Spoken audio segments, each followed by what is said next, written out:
Bonjour à toutes et à tous et bienvenue dans cette nouvelle vidéo adaptée cette fois-ci donc à des joueurs débutants.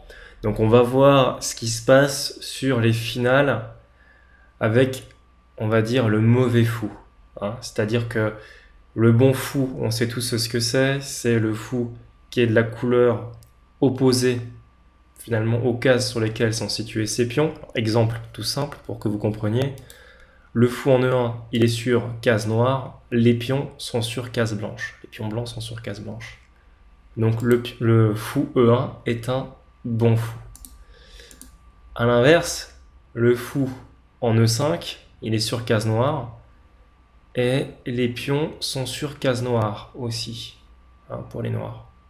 Et le problème, c'est que du coup, il ne peut pas passer, parce que ces pions bloquent sa route, bloquent son chemin.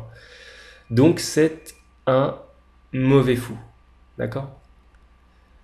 Alors, maintenant qu'on sait ça, on va voir comment exploiter finalement, et bien tout simplement cette faiblesse qu'est le mauvais fou. Excusez-moi, j'ai cru que c'était un appel que je recevais. Donc du coup, voilà, on va jouer sur le principe des deux faiblesses, hein. Alors, en finale aux échecs, quand on arrive à créer une faiblesse chez l'adversaire, il peut se défendre. Quand on arrive à en créer deux, à jouer sur deux faiblesses simultanément, il perd, il s'effondre, il s'écroule, d'accord? Donc, ici, comme les noirs ont le mauvais fou, ils vont avoir du mal à faire trois choses. À protéger ce pion-là, à protéger ce pion-là, et à empêcher notre roi d'avancer. Et ce que je vous dis là, c'est vraiment un truc qu'on retrouve très très souvent. Donc nous, on va essayer de faire une chose, on va essayer de gratter ce pion-là, on va essayer de gratter ce pion-là, et on va essayer de rentrer avec le roi. D'accord? Eh bien alors on y va, c'est tout simple. Fou F2, premier coup. Allez, on attaque ici. Donc déjà, on va faire une chose, on va fixer le fou noir. Donc le fou noir est obligé de venir à la protection du pion. Il est fixé. Il ne peut plus bouger. D'accord? Maintenant qu'on a fait ça, on centralise notre fou en attaquant la deuxième faiblesse. Bim! Allez, G7 maintenant, c'est en l'air. Le fou ne peut pas tout protéger, donc on va fixer maintenant le roi. Le roi part protéger son petit pion. Et maintenant, eh bien, on rentre avec le roi dans le camp noir et on va pouvoir aller gratter au moins le pion B6, vous allez voir. Donc ok, G6 peut-être pour avoir une contre-attaque. Alors bon, je joue G6, on va dire ok, parce que c'est vraiment une espèce d'idée de contre-attaque, de venir prendre ici reprise et d'essayer de passer avec le roi. On ne sait pas trop comment pour aller récupérer ce pion et créer un pion passé. Bon, c'est l'idée, hein. J'ai pas de plan concret, mais c'est l'idée. Donc on s'en occupe même pas, puisque de toute façon c'est protégé. Donc il n'y a pas de problème. On fait juste roi C6. On attaque un petit peu tout ici. Fou D8. Donc pour éviter de perdre le fou, hein, c'est la meilleure case parce que bon, de toute façon on veut quand même continuer à protéger. Fou prend. Alors là, les blancs gagnent, les noirs peuvent abandonner tout de suite. Il y a, on va dire, deux idées, deux variantes qui peuvent découler de cette position. C'est fou prend par exemple B6. Dans ce cas-là, c'est réglé assez vite. Après roi prend. J'imagine pion prend pour essayer d'avoir une contre-attaque. Pion prend. Roi ici. Donc je vais assez vite parce que c'est complètement gagnant. Roi prend. Et le temps en fait d'aller chercher ce pion et d'essayer d'aller à dame avec celui-là, les blancs ils auront eu le temps de faire deux dames, ou à peu de choses près. Donc évidemment il n'y a aucune chance que cette manœuvre-là aboutisse pour les noirs. Donc on va revenir, après fou prend B6 ici. Bon, une idée que peut-être on peut jouer, c'est fou E7, admettons. Ok, donc du coup on donne le deuxième pion. Et là maintenant, donc on peut essayer toujours de jouer ça, ça change rien. Et une idée, ça peut être d'essayer de sacrifier le fou sur un pion. Le problème, c'est qu'il y en a deux. Il y a deux pions, donc on ne pourra pas. Donc fou C7, comme ça maintenant, on bloque tout ça. Vous voyez un petit peu comme c'est beau. Le roi noir ne peut plus venir. Il est face à une muraille de Chine ici. Donc ok, fou E3 pour empêcher la poussée B6, essayer de se sacrifier sur le pion. mais à 5. Et maintenant, c'est complètement perdu parce que si B6, et alors, on va jouer pour que vous puissiez le voir. B6, fou prend certes, mais il y a simplement pion prend. Fou prend tenait aussi d'ailleurs. Et on va à dame sans que les noirs ne puissent nous en empêcher. Voilà. Donc je remontre au début les 3 grands points sur lesquels on a joué. Donc l'attaque du pion faible B6, du pion faible G7. On a fixé les 2 pièces, donc le fou sur C7 et le roi sur F7 pour qu'ils puissent protéger les pions attaqués. Tout ça a été rendu possible grâce à ce mauvais fou, à l'exploitation de ce mauvais fou noir et du bon fou blanc. Et par la suite, on est monté donc avec le roi. Donc c'est pour ça que c'est important en finale de centraliser le roi pour ensuite pouvoir pénétrer dans le camp adverse et aller gratter les pions ou aller faire des oppositions et empêcher les noirs d'avoir du jeu ou même éventuellement créer un Tsog-Tsang. D'accord? Donc voici pour cette première position. On va passer maintenant à la deuxième. Alors qu'est-ce qui se passe sur la deuxième? Eh bien cette fois-ci, on lutte toujours contre un mauvais fou noir. Donc mauvais fou parce qu'il est de la couleur de ses pions. Je pense que vous commencez à piger le principe. Alors qu'un cavalier n'est jamais vraiment mauvais puisque le cavalier finalement change de case à chaque fois. Vous voyez que là il est sur blanc. Et quelle que soit la case sur laquelle il ira après, il sera sur case noire. Donc on ne peut pas vraiment dire qu'il y a un mauvais cavalier dans une position. Il est juste peut-être moins facile de jouer qu'un cavalier s'il y a des pions qui font des blocages et que le cavalier n'arrive pas à passer par-dessus, par exemple. Ou si jamais le cavalier est sur la bande et qu'il est rendu complètement... comment je vais vous dire? Je vais vous montrer la position, ça va être plus simple. Parce que c'est vraiment intéressant de le savoir. Donc je vous fais un petit chargement, hein, je prends un petit peu de temps, j'abuse un petit peu de votre temps, mais je sais que vous m'aimez bien, donc il n'y a pas de problème. Alors imaginons qu'on a un cavalier ici, voilà.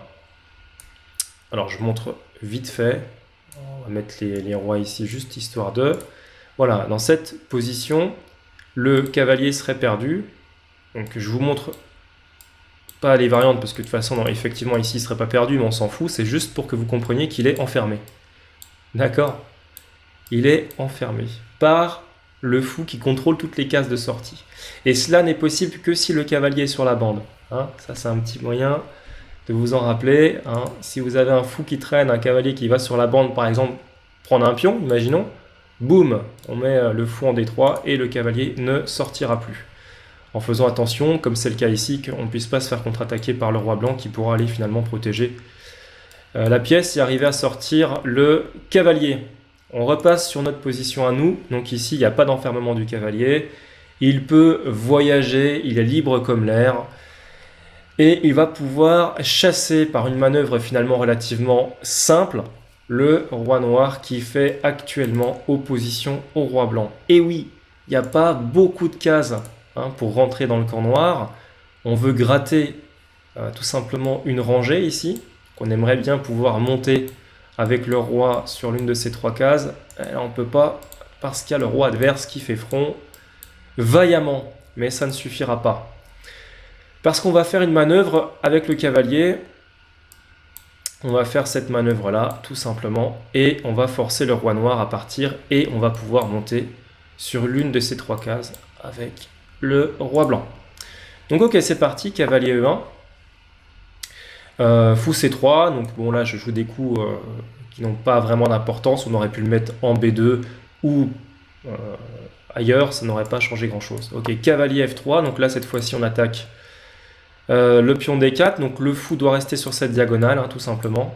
Donc fou D4, un peu vicieux, d'un air de dire bah vas-y prends-moi copain, échange-moi mon mauvais fou, je t'en prie. Donc évidemment on va pas le faire. Cavalier H4 et on rentre. Donc roi F6, peut-être le meilleur coup pour éviter tout simplement roi F5 et puis là on ferait vraiment un carton. Avec cavalier F3 on irait gratter ce pion tout de suite. Donc roi F6 est meilleur parce que ça protège tout simplement le pion E5 pour l'instant. Donc roi H5, on gagne une première rangée. Ça y est, ça c'est fait. Fou C3. Donc là, ça c'est des coups d'attente, hein. Il n'y a rien de vraiment extraordinaire là-dessus. Et la deuxième manœuvre, ça va être d'amener le cavalier sur G4 pour chasser le roi noir. D'accord. Donc cavalier F5 pour jouer cavalier H6 et enfin cavalier G4 qui va chasser le roi noir. Donc fou D2, mais bon, on aurait pu jouer d'autres coups, peu importe. Cavalier H6, alors évidemment si fou prend, ça ne marche pas, puisque tout simplement fou prend, roi prend, on a l'opposition, on est rentré finalement derrière les pions, donc là on va gagner. Alors je montre une variante toute bête, hein, admettons ça. Voilà. Et boum, on est face à ce problème-là, donc tac, on conserve la position, et là il y a un problème parce que ce pion va tomber. Alors je le montre vite, je vais aller plus lentement, parce qu'effectivement je suis allé un peu vite, en besogne. L'idée quand même, c'est que ici, on garde l'opposition. Donc ça veut dire que s'il fait roi E7, on va pas faire bêtement roi G6. Alors ça c'est une manœuvre générale, hein. Il n'y a pas de chose précise derrière, mais c'est une manœuvre générale. Parce que là, il y aurait tout simplement peut-être roi E6. Et bon, dans ce cas-là, ça serait compliqué quand même, évidemment, parce qu'il va quand même perdre le bougre. Parce qu'on va réussir quand même à reprendre l'opposition ici. Mais c'est toujours mieux de jouer avec l'opposition parce que dans certains cas, il peut y avoir des variantes annulantes. Donc, jouer précisément en prenant l'opposition, c'est le plus simple. C'est mon conseil. Hein. Voilà. Donc, on voit que la prise, en tout cas, ne fonctionne pas. Hein. Il ne peut pas prendre parce que sinon, il rentre dans une finale de pions, certes, mais perdante pour les noirs. Donc, ok, après cavalier H6, simplement fou C3. Et ici, donc, cavalier G4, échec. Et attaque le pion E5, évidemment, mais qui est pour l'instant protégé par le fou en C3. Roi E6. Et maintenant, tout simplement, eh bien, ce principe d'opposition hein, élémentaire, roi G6, hop, on se met en face. Fou D4 peut-être, mais ça va pas changer grand-chose. Alors maintenant, l'idée, ça va être de mettre le cavalier sur G5 et de chasser le roi noir. Donc comment est-ce qu'on fait ça? Eh bien, on fait cavalier H6, on fait cavalier F7 et on fait cavalier G5. Échec. Et on pourra passer avec le roi sur F5. Donc ok, cavalier H6. Fou E3, bon, toujours pareil, ça ne change rien, c'est un coup d'attente. Cavalier F7, vous allez voir que de toute façon, fou prend G5 ne donnera rien non plus. Ok, fou F4, admettons, pour protéger ici. Et cavalier G5. Donc là, on a notre position d'échec. Le roi doit partir, on va pouvoir prendre la case F5 ou la case F6, comme ça sera le cas ici après roi D6. Juste revenir là-dessus, sur fou prend, roi prend. Toujours pareil, il n'y a aucun moyen pour les noirs de sauver cette partie, puisqu'après roi F5, on transpose. Roi D6, hop, opposition. Et le roi noir doit partir. Et le roi blanc va pouvoir gagner ce premier pion et amener celui-là à dame, tout simplement. Ou alors capturer l'autre et amener l'un des deux à dame, ou les deux à dame si on a envie, tout simplement. Ok, donc ça marche pas. Donc effectivement, après cavalier G5, c'est roi D6 qui va être joué. Donc roi F6, hein. Donc si fou prend, on retombe dans la variante avec finale de pion gagnante pour les blancs. Donc ok, fou G3. Mais maintenant, cavalier F7 va simplement gagner. Alors c'est très facile, hein. L'idée c'est qu'on gagne le pion sur E5.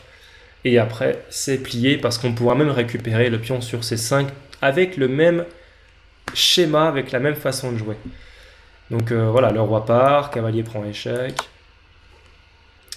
Et derrière, c'est complètement gagnant. Ce qui serait même assez amusant, ça serait de faire encore un échec et d'aller pousser le pion tout simplement, de forcer le fou à s'échanger dessus ou des choses comme ça.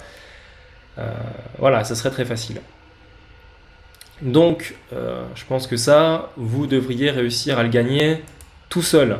Et justement, c'est un bon exercice pourquoi pas essayer de gagner cette position face à l'ordinateur, donc avec les blancs. Donc le premier truc que vous pourriez faire, c'est après le départ du roi par exemple, tout simplement pousser le pion, hein, et ça devrait se gagner assez facilement. Je vais vous mettre quand même, juste pour le kiff entre guillemets, je vais vous mettre le FEN dans la description que vous pourrez essayer de travailler soit sur chess.com, soit sur Lichess. Et comme ça, c'est vrai que ça va être assez amusant de voir si vous arrivez finalement à gagner cette fin de partie là. Donc l'idée c'est simplement de forcer le fou à s'échanger dessus. On aura un cavalier d'avance et on va pouvoir gratter ce pion là et gagner avec roi, pion et cavalier contre roi seul. Ça devrait se faire assez facilement. Dans l'idée en plus, ce qui est assez amusant, c'est que parfois s'il essaie de faire fou H4 pour venir gratter un pion qui serait venu sur E7, on peut tout simplement couvrir avec fou G5, cavalier G5, pardon. Fou prend, et si roi revient, on peut ramener l'autre aussi. Donc oui, c'est assez amusant, cette histoire-là. Ok ? Donc c'est la fin de cette vidéo, j'espère qu'elle vous a plu. Donc là, c'est quand même vraiment plus adapté à des joueurs, on va dire, qui débuteraient, hein, qui seraient au début de leur apprentissage. Donc j'espère que cette vidéo sympathique vous aura permis de vous familiariser un petit peu plus avec l'exploitation initiale d'un mauvais fou adverse, comme c'est le cas ici. Et donc de réussir à créer une manœuvre tout simplement pour chasser le roi noir, monter petit à petit, prendre du terrain, et puis finalement gagner la partie. Voilà. C'est la fin de cette vidéo, je vous souhaite de très rapides progrès et je vous dis à très bientôt, donc à vendredi prochain pour la vidéo suivante. Ciao ciao.